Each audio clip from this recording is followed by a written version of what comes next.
ज्यांच्या मेहनतीमुळे आणि रात्रंदिवस कष्ट करून अन्नाचे 2 घास आपल्याला खाव्यास मिळते, अशा बळीराजाला आपली किडनी विकावी लागते। ही अत्यंत दुर्दैवी घटना घडते ती आपल्या महाराष्ट्र राज्यात। केवळ रस्ते, खदानी, उड्डाणपूल यांचे निर्माण करून विकासाचा आभास निर्माण करणाऱ्या राज्य सरकारचा कारभार या निमित्ताने समोर आला आहे।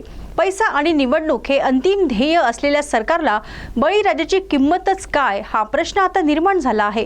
सावकारीच्या दलदलीत असे अनेक शेतकरी आणि गरजू फसले गेले आहे।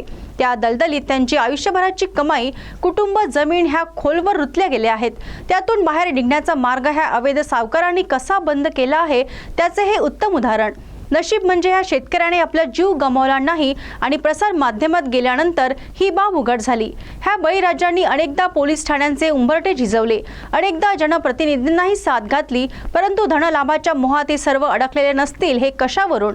नुकतेच शेतकरी आंदोलन मोठ्या प्रमाणावर झाले, परंतु या आंदोलनात सामील झालेल्या शेतकऱ्यांच्या वेदनांची कदर ना आंदोलनकर्त्या नेत्यांना होती ना राज्य सरकारला, आणि विरोधी पक्षही गप्पच।